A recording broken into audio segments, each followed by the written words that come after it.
I recently got the opportunity to see another maker's workshop firsthand, something I don't usually get to do. And I decided I need more signs in my workshop. So after some shopping on Amazon, I built one. And it didn't work out. Rather than giving up, I'm going to try again. So I picked up some cheap pine from the local box store.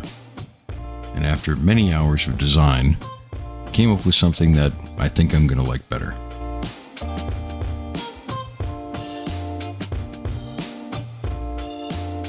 I used a bit I would normally use for V-carving to cut not only the V-carved letters, but also the edges. That way I don't have to change the bit, and I get a nice mitered edge when I'm done.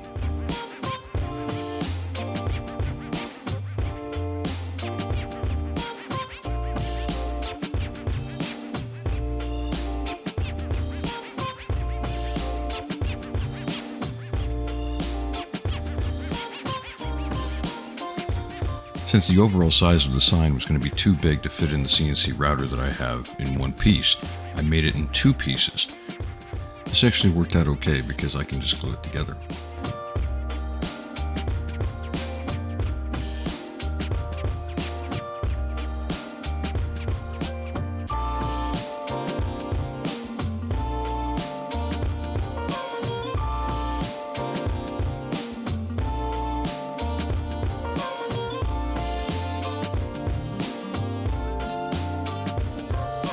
I originally cut these letters in the bandsaw, but I decided to go ahead and do it in the CNC router this time, just to make sure everything fit and laid out the way I wanted it to.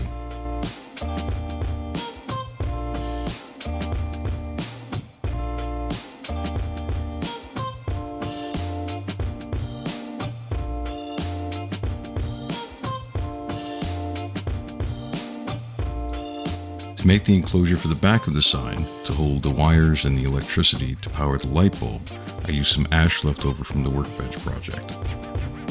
I also added a recessed dimmer knob. This means the light will be as bright as I want it to be.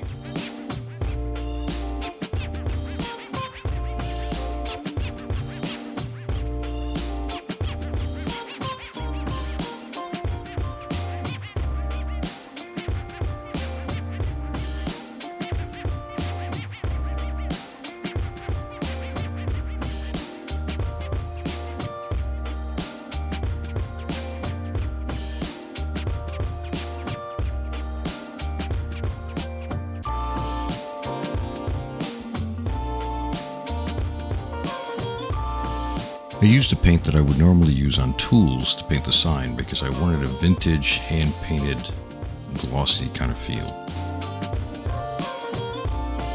Then I spent a lot of time detailing the letters and the trim on the sign in gold paint.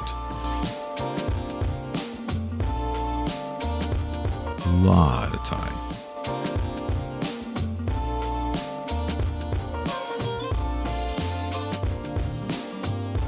After placing the letters where I wanted them to go on the front of the sign, I glued them down with a little bit of hot glue so that I could drill holes in the back of the plexiglass to mount them permanently to the front of the sign.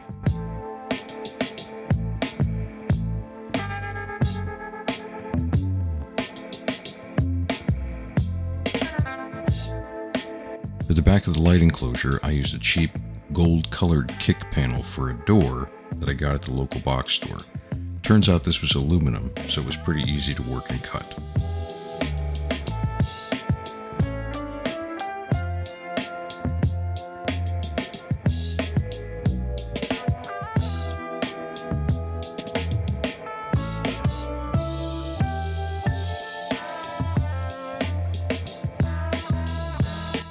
After installing and wiring the light bulb socket, I added a vintage style LED bulb just to get that extra look and feel.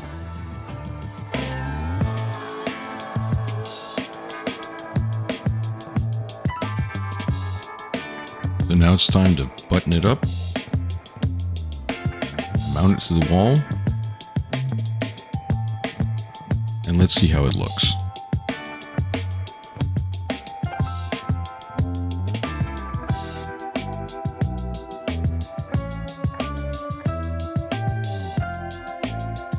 I have to say, signs are not really my thing, but I think it came out like I wanted it to. I'm glad I didn't give up on this project after the first try failed.